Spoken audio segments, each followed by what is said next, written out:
Live from DC. Broadcasting around the Beltway and beyond, it's Tommy and Kelly made in DC on the Real Fun DC channel and on demand anytime, anywhere you get your podcasts. Well, hey, and welcome on in. It is Wednesday, May 19th, and we've got about 6 real fun DC stories that you might find interesting. At least we did. I'm Tommy McFly. I'm Kelly Collis, and we're going to be talking about how the intersection of the Washington Capitals and a panda come to play, literally. And I had an observation about the cicadas that are starting to come out yesterday when I went for my walk. The struggle is real for these poor little creatures. Nobody puts it on them. Everyone's like, oh, they're going to make things so bad for us. I think it's important we look at things from their perspective, Kelly. I'm glad you have that empathy and that view you're going to share with us this morning. Also, the National Memorial of Women's Suffragist opens up in Northern Virginia. We'll check into that. And DC chefs fighting AAPI hate are taking their battle national with a very special dinner happening later on this week. So where do you want to get started, Kel? Let's talk about the cicada tsunami that's coming. For sure. Everyone's talking about with the warmer weather, it's now time for them to come out. And for sure, like you've seen on social media, they are everywhere. People are posting them. We get it. The cicadas are coming. We've known that they've been coming. There's no surprise. But yesterday I walked around my neighborhood and remember that these cicadas have been under the ground for 17 years and their main goal in life is to mate. They have a very short life. So they have to get up from the ground, shed their shell, crawl to a tree, climb up the tree, wait for their hard exoskeleton to harden so then they can then start chirping and then get a mate and then die. That is their circle of life. But as I was walking through this, so we, in our little yard, we have hundreds of them. They have to come up from our yard, cross over the sidewalk, and go up this tree. But in order for that to happen, one, they have to not get stepped on by me or a dog or eaten by a bird, stepped on by a squirrel. Mosquito squad came through our neighborhood yesterday. I'm sure that wasn't pretty for a lot of them that were coming out. It's like a slaughter. Right? And then they have to get up the tree and again have the same peril. Are they going to get hit by a bird or a squirrel or a cat? I mean, there's a lot of work for these guys to get a mate. For them to hit the goal, it really, it takes a lot. And then my husband likes to keep a very tidy yard. He loves his leaf blower. He uses it all year long. Tried to get some of them off the tree because we were having people over and we didn't want them flying into our food because our deck is like the same level as the tree. And these little guys, I mean, talk about Darwinism. They have suction cups to the tree. Wind, rain, they are not coming down from the tree once they're on the tree. He hit them with the leaf blower and they still didn't fly away or fall off or anything. Nope. So these guys are, and also I think they're very kind of sweet in nature. They don't bite. They're not out to harm anything. They're just trying to live their best life. Yeah. And here they are. They're like, we're just hanging out. But I guess everybody been? What do we miss? And the chirping hasn't started yet. So that while they've come from the ground, they haven't started to make that loud sound. I feel like your view is going to change probably a little bit once the chirping starts. Yeah, I'm a very light sleeper. I am concerned about that. You're not happy about the birds that chirp. So therefore the cicadas that chirp by the billions, I think you're going to I appreciate your introspection and you being like, look at this. They're just trying to make it. But once they start getting audible, I think your tone's going to change. Have you seen any downtown? I know there's less down in your concrete jungle there. Yeah, living in Mount Vernon Triangle, there's not many cicadas because nothing that's here now was there 17 years ago and nothing that's there 17 years ago is here now. So I feel like it's not really going that great. There was one parking lot. There's a parking lot on my street, but now that's becoming a construction zone. So I feel like, yeah. No cicadas for you. No, but I will tell you, not as many as cicadas, but as all the construction happened down here, we had the rising of the rats. So we have also experienced our neighbors and friends get a little shaken up in their habitat. So keep your cicadas in upper Northwest. You have Okay, fair enough.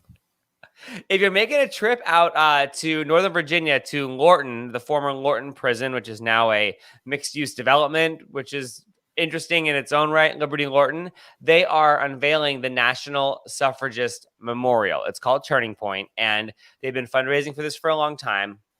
And it's key because the former prison, the historic prison, is where a lot of the suffragettes were imprisoned for trying to get the right to vote, trying to pass the 19th Amendment. And now there's an actual national memorial. We will be telling the entire 7-decade story of the suffrage movement. It's very exciting. We will have 19 stations, 19th Amendment, that will show through graphics and narrative the entire story. That's really cool. Yeah. I was trying to get the connection to the prison, but now I get it. Yeah. So a lot of them who were protesting in front of the White House were shipped off to that prison where they were held. That's crazy. And also, they got a hold of a piece of the original White House fence from 1917 that the women were photographed in front of, and so that fence is worked into the memorial, so you can actually see that space. And it was loaned from the National Park Service, I believe, to Nova Parks. I get a little bit confused when we try to figure out, who owns what piece of fence, but it's there in Lorton. And it was a 14-year project for them to make this whole thing happen. Wow. That's really cool. We'll have to check that out. I love a good wine story. And Tommy, you put this in our plan today. And I was like, ooh. So I guess the stories about space and what's going on in space are sort of endless these days, right? Mm-hmm. So a couple of weeks ago, we were talking about the bottle of wine that had been aging up in space to see how it ages versus being on Earth. And apparently it's very different. But now there's another study about whether or not you can make wine in space and what that might mean. Yeah, so someone actually submitted this as a potential experiment, and they were like, "Yeah, sounds great." So Lottie's Michael David Winery sent grape juice in an unmanned vehicle to the International Space Station back in February, and they're trying to figure out whether or not it's something that they can do is to turn grapes into wine in outer space. Can you imagine, like, you're at a restaurant? I mean, this might happen in our lifetime, right? Where they're like, okay, you can have this Bordeaux that was aged in oak barrels for a couple years on Earth, or you can have this wine that, aged really well up in space and was made in space, and it's got a peppery flavor. I mean, I don't know. From the moon rock, that's where you get the real minerality of moon rock in there. So cool. Yeah. Although, could you imagine like that experiment, right? Like you're at the International Space Station, you're just like floating around, and it's like, oh, hey, I'm trying to see if we can like grow vegetables to like live on another planet, or hey, we're seeing what zero gravity does to this possible like cancer cure, and they're like, hey, Lenny, what are you doing? And he's like, I'm trying to make wine over here. Sounds like a good job for me. Right? I mean, absolutely everyone's favorite astronaut on the International Space Station, because the person who's behind that research cannot be a square. They've got to be super fun. I love it. One DC collaboration we thought we'd never see, but we've always probably needed, is the panda at the National Zoo and the Caps. So on Saturday, the Washington Capitals announced that they have collaborated with the Smithsonian National Zoo to help, raise money for the pandas and the animals and all the things. And they released this panda hockey gear. And it hit my inbox on Saturday after like a glass or two of wine from dinner. And I was like, yeah, I'm in on that. I would like that, please. Thank you. So I'm looking for the link to show you, Kelly, the hats. It's got like cross hockey sticks and a panda head. So that's what I got. And I'm very excited about that. Isn't it meant for children, or is it grown-ass adults like you?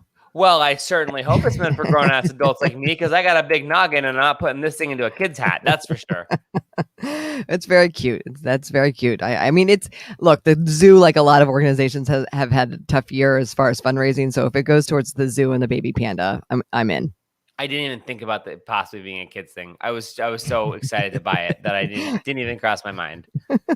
Oh, man. I don't know. I mean, I could see adults wearing it. It just seems like I don't know. I can see little kids wearing it too. As you're saying it out loud, National Zoo Panda, it's a Panda Power Play, limited edition merchandise. I don't think it's a children's hat. Okay. All right. But you know what is interesting though? They just, with part of this line, they're like, we have a pandemonium mask. And I wonder how many places are like, we're ready to release our summer masks. And then it's like, womp womp.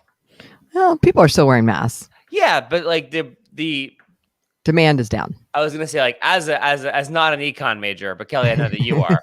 I feel like the exact demand for said hat is higher than a demand for a mask these days. $35. Jeez. It goes to the pandas. All You're right. helping to feed animals and save species. Okay. Oh, okay. Happy hour Kelly hasn't spent $35 on some stupid stuff before. Don't give me this holier than thou $35. I don't know. That seems like a lot for hat. But I do love a good playoff. If it has a like a I didn't see the back of it, but does it have the year of like, because I know it's around the Caps being in the playoffs as well. No, on the back it has Smithsonian on it. Oh, okay. Hashtag pandemonium. Although I will tell you, like, I got a lot of hats from every time the Nationals went to the playoffs. You made me get hats every time the Nationals went to the playoffs. I didn't make you do anything. Yeah, but I'm a joiner and I had crazy FOMO and I wasn't going to let you get on Instagram with a hat without me. Let's just call a spade a spade.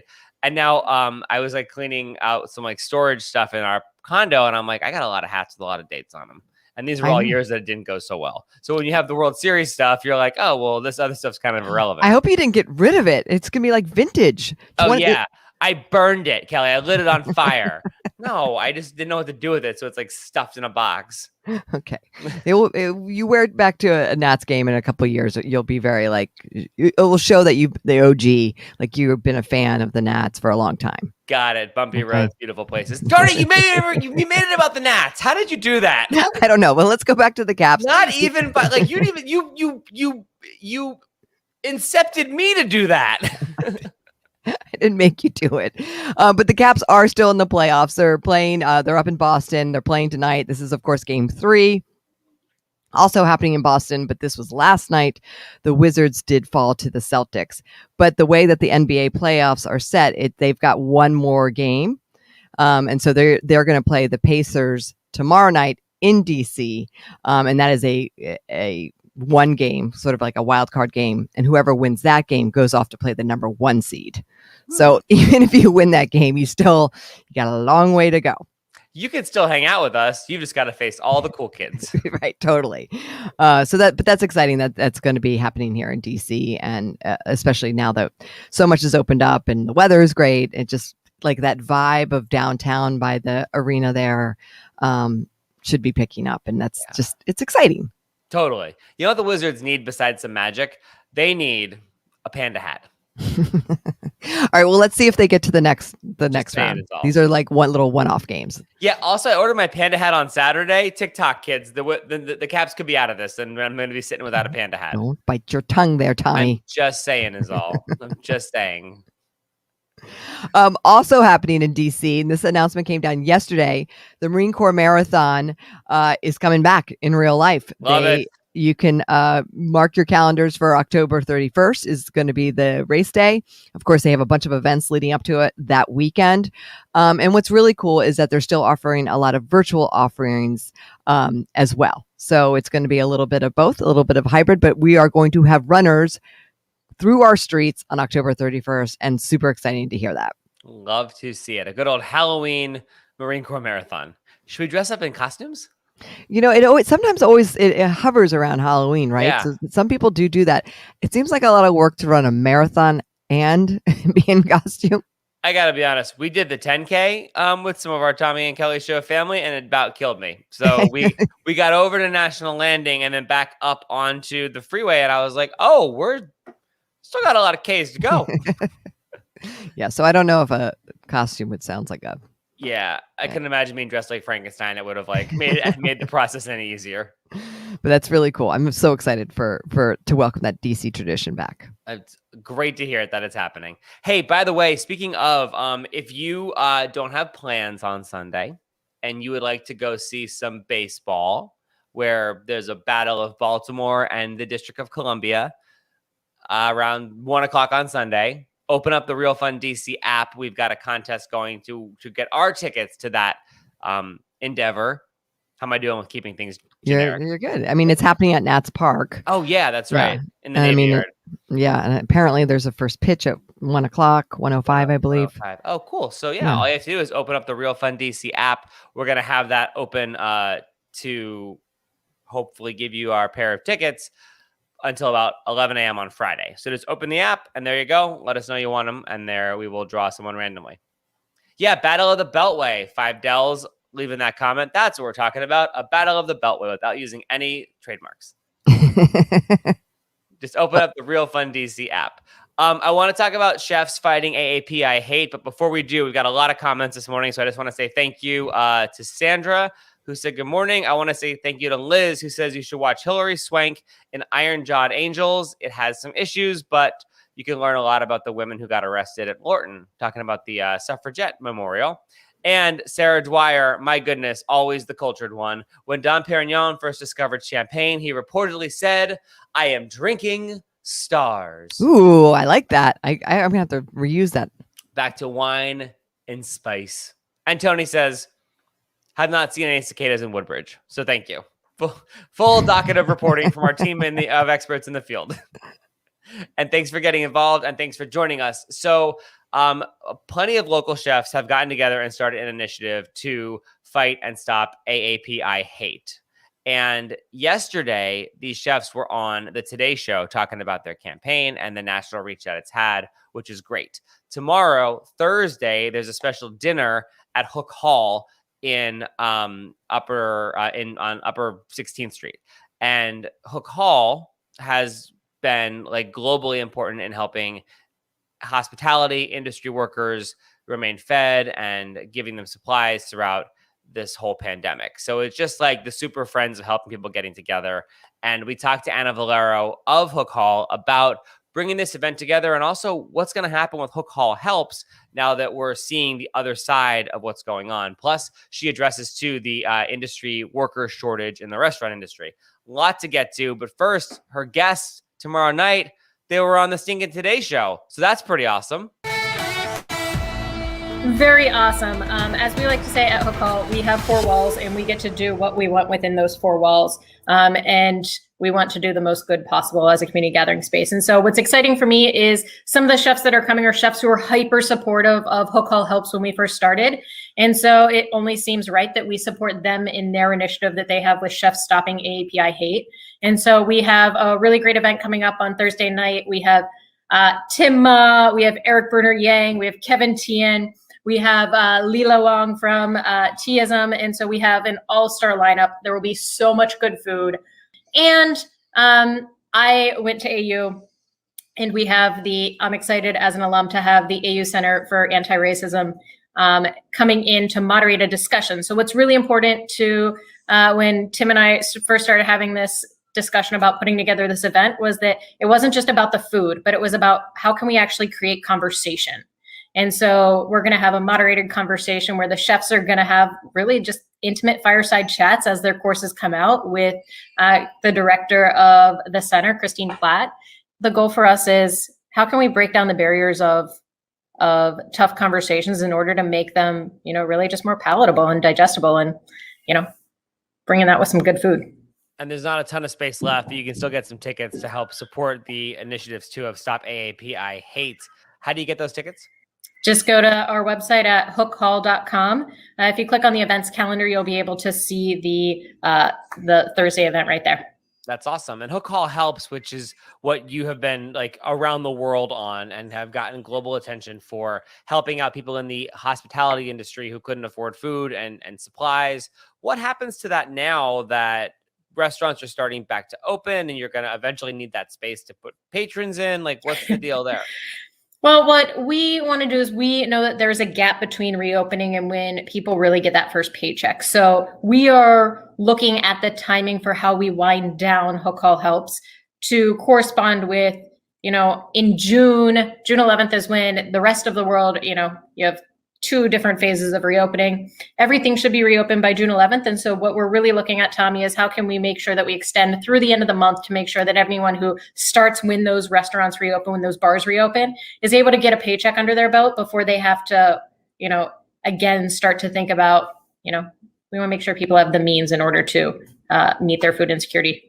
So is that the plan too, that Hook Hall Helps will be winding down, or is it going to just kind of go dormant until somebody puts like the Hook Hall Help signal in the sky? Like what's going to happen with the future of that? I love that idea of a signal in the sky. Can we please get that giant gobo made?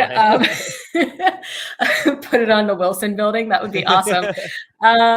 we're really thinking about how we continue to evolve. What's important to us is that it was a fund created in order to support workers at a time when they were in need. Workers' needs don't go away just because they suddenly are able to work again. And so how can we, we've been saying industry strong this whole time. How can we continue to help the industry to come back stronger than it was before? And we're looking at different training initiatives that we can put in place in collaboration with the Restaurant Association. How can we be there to continue to support workers as they start to navigate that new daily life? I have a question on the workers, and I assume you probably have a lot of contact with people who work in the hospitality industry every day. Are you seeing this like work or gap that we're seeing, this shortage? Is it because people don't want to go back to work? Is it because people have left the industry? Is it because people are nervous to come back? What are you hearing just anecdotally? A mix of all. I mean, a lot of folks, they no different than a lot of the restaurants, they pivoted too. And some of the thing that I love about anyone who works in this industry is that you have skills that can translate anywhere. Knowing how to deal with a drunk patron on a Friday night is a skill that is going to be insanely useful in the boardroom as well. And I've always said that. There's a certain level of diplomacy that hospitality workers learn intuitively just from, serving tables or being behind a bar. And so, I think that there is a lot of that transition that happened. At the same time, it'll be interesting to see what happens as more things reopen. And as, we heard yesterday, masks are coming off. And when you take some of the additional layers of stress away from the job itself, how does that transform people's desire and ability to go back into it? And is Hook Hall hiring? Are you looking for people? Do you need people? Oh, everywhere. That's great news. Look at that. We are hiring for all positions. That's awesome. And what a great, you've really walked the walk and led by example. So talk about an organization that is just good to people. Last question before we wrap up. The second gentleman, what's he like? He's kind of like this Yeti who has just been like popping up all around DC, and he's come to Hook Hall twice, right? He has been to Hook Hall twice. We were very honored to have him and the mayor come back in March for International Women's Day and to have a conversation. And then he came back with his crew again, his staff, his office staff, to celebrate getting through the first 100 days. And so it was such an honor to have him, and he has such a great team of folks who support him and who make the magic that we see on Instagram happen. And so super down to earth, could not say enough good things just about, it's, as I joked with a friend, it's like getting to hang out with your friend's dad. It's, we're going to have a drink together and good conversation and, hear about what's going on at the office for him is also, Georgetown. So, hearing about him dealing with students and explaining things. And, there's a lot of entertainment law behind a lot of what we do. And so it's been, riveting conversation about force majeure that probably he and I are one of the few folks that would actually be interested in. So force majeure, something we all learned about the last year. That and became armchair epidemiologists and armchair electioneers. We all learned a lot about a lot of things that we didn't think we needed to learn about over the last year. We're also meteorologists in the hospitality industry now too, Tommy. 100%.